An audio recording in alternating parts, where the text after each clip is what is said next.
नमस्कार मैत्रिणींनो, कशा आहात सगळ्या? मजेत ना? मजेतच असायला पाहिजे.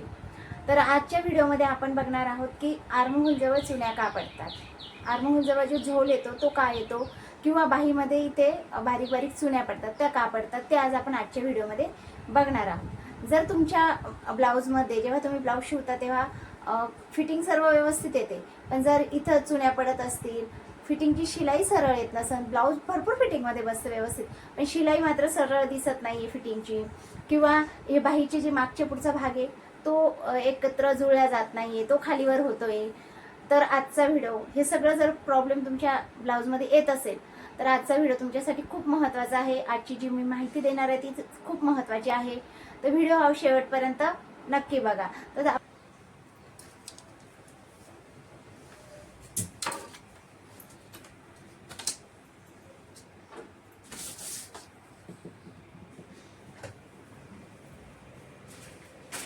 का तर खूप ठेवून दिली मी आता तिकडे आणली का ग? ते प्रॉब्लेम आहे नाही वाटतं बरं का, पण जेव्हा व्हायचं नसतं ना देव बराबर करतो. काही सापडणार नाही, उशीर तरी होईल, काहीतरी होईल. आता आहे ना, कोणी बोलू नका, कोणी येऊ नका घरात.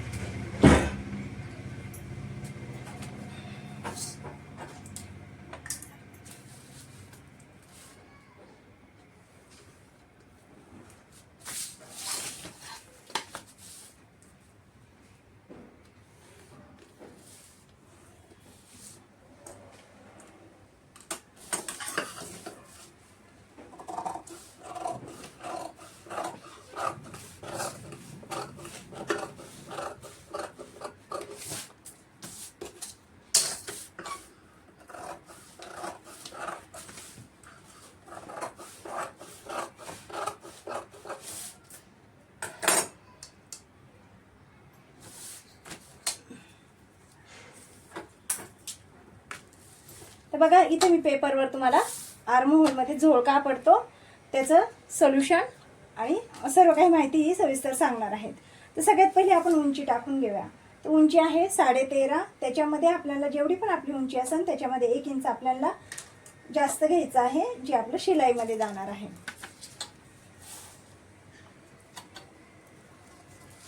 आता इथे आपण शोल्डर टाकून घेऊया. 5.5 वर मी हे शोल्डर घेते आहे. डीप नेक नुसार हे शोल्डर मी टाकत आहे. गळा हा 9.5चा आहे, त्यानुसार मी शोल्डर टाकते. आता आपल्याला इथे मुंडा टाकायचा आहे, आर्महोल टाकायचा आहे. मग आता ही लाईन कितीवर राखायची, तर त्याच्यासाठी फॉर्म्युला असतो. तर त्याच्यासाठी फॉर्म्युला काय असतो, आपली जी फुल बस्ट आहे ना, फुल बस्ट, अपर चेस्ट नाही तर फुल बस्ट. जे फुल बस्ट म्हणजे मेन छातीचा भाग असतो ना आपला, मेन छातीचं माप जे घेतो ना आपण, ते छातीचं माप भागिले 6 करायचं आहे. आणि जे पण आपले येईल ती लाईन आपल्याला इथं आखायची आहे. तर आता हे माप आहे 34चं, तर 34 भागिले 6 बरोबर येतं 5.6. तर जेवढं पण आपलं हे आलेलं आहे ना तेवढं माप आपल्याला इथं टाकायचं आहे. म्हणजे 5.5 आणि 1 लाईनवर आपल्याला मार्क करायचं आहे. 5.5 आणि इथं 1 लाईन. आता त्यानंतर खाली आपण जे शोल्डर घेतलं होतं 5.5 ते मोजून घ्यायचं आहे. कारण काय होतं, आपण जेव्हा इथून माप असं बघतो ना, असं टाकतो ना आपण, तर आपला टेप तिरपा सुद्धा होऊ शकतो. त्यामुळे जेव्हा आपण हे माप टाकलं ना त्यानंतर आपलं खालचं शोल्डर बराबर टाकलं आहे का नाही, आपण जितकं वरती टाकलं आहे तितकंच खाली आलेलं आहे का नाही ते पण बघून घ्यायचं आहे. आता बघा, एवढा फरक पडला होता, याच्याने सुद्धा आपल्या चुन्या क्रिएट होतात. आता ही लाईन आपण खाली आखून घेऊया. आता त्यानंतर आपण अपर चेस्टचं, आता इथे बघा चुन्या पडतात ना इथं आर्महोलमध्ये, तर त्याच्या मागे एक कारण आहे. आता 34 आपलं हे फुल बस्ट आहे, मग अपर चेस्ट याच्यापेक्षा आपलं कमी असेल, 1 इंचानी म्हणा, 2 इंचानी म्हणा, 3 इंचानी, कोणाकोणाचं 4 इंचानी देखील कमी असतं जेव्हा जास्त मोठे साईजचं ब्लाऊज असतं तेव्हा. तर इथं आहे ना अपर चेस्ट आहे 32, तर आपल्याला इथं 32चं माप टाकायचं आहे. इथं जे माप आपण टाकणार आहोत ना ते आपल्याला 32चं टाकायचं आहे. आणि माप याच्यामध्ये आपण कोणत्याही प्रकारची लुझिंग देणार नाही आहोत. आता 32चा चौथा भाग आहे तो 8 आणि त्याच्यामध्ये आपली 1.5 इंच ही शिलाई मार्जिन.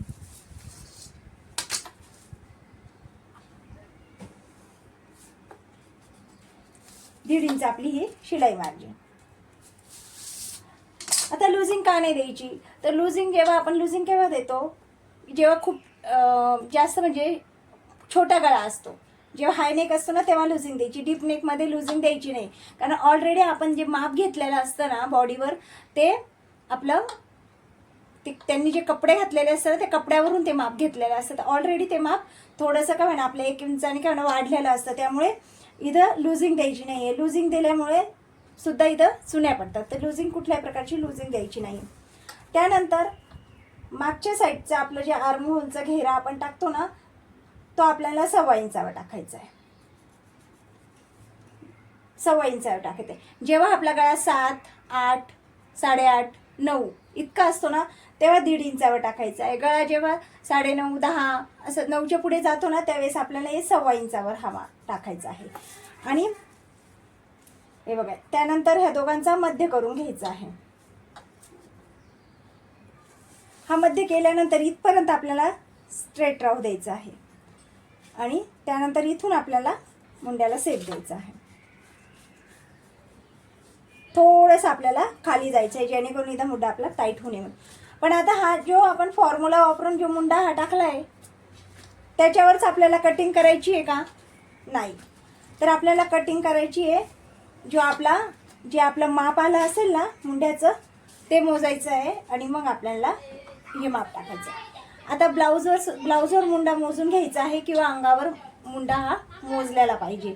जेव्हा तुम्ही बॉडीवर मेजरमेंट घेता तेव्हा हे मुंड्याचं माप घ्यायचं आहे.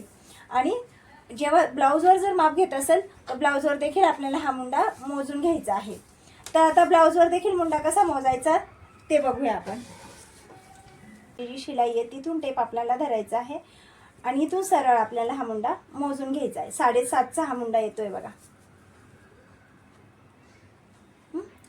7.5चा हे आर्महोल येत आहे आणि हे सुद्धा तेच माप आहे बघा. 8 चौक 32 हे तेच माप आहे.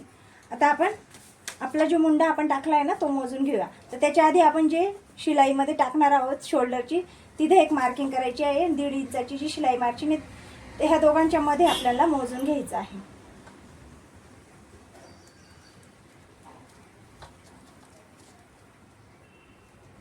थोडंसं कमी येत आहे हे बघा.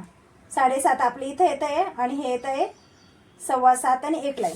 पण हे आपल्याला कमी नको आहे, कारण कमी झालं तर मुंड्याला टाईट जर झालं तर शोल्डर उतरतं.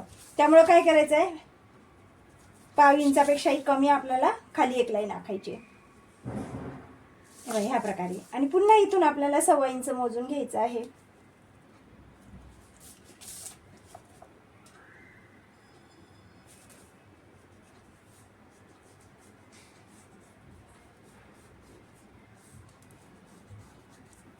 आता बरोबर आलंय का बघूया.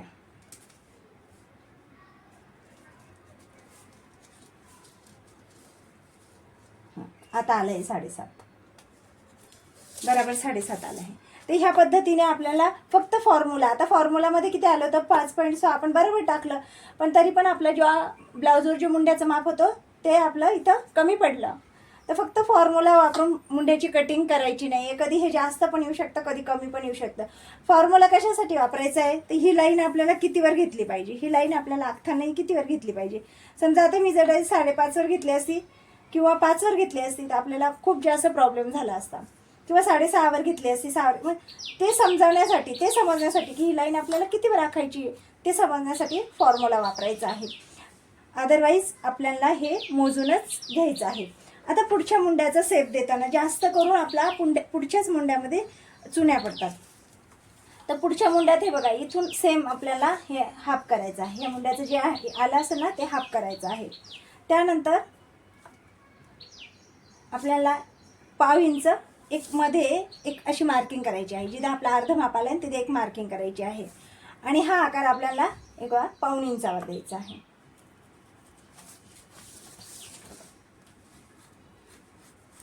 आणि अशी तिरकस रेष आखायची आहे.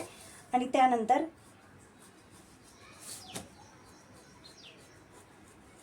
ह्या पद्धतीने आपल्याला आतला मुंडा आखायचा आहे. आता हा कपडा एवढा आपला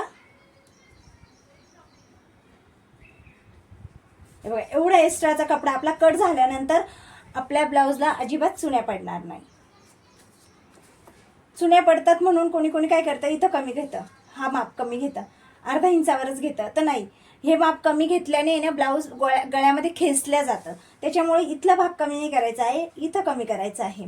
आणि आपल्या इथं जे आहे ना, ही शिलाई प्रॉपर मारायची आहे. आता समजा तुम्ही मार्क इथं केला आणि शिलाई जर इथून मारली तर हे बघा, हा एवढा भाग वाढला जातो, एवढा कपडा वाढला जातो आणि आपल्या ब्लाऊजला चुन्या पडतात. तर ह्या पद्धतीने नेहमी आर्महोलची आपल्याला मार्किंग आणि कटिंग करायची आहे. ह्या पद्धतीने जर तुम्ही आर्महोलची मार्किंग केली, कटिंग केली, तर कधीच आर्महोलमध्ये चुन्या पडणार नाही. तर आशा करते की तुम्हाला आजचा व्हिडिओ आवडला असेल.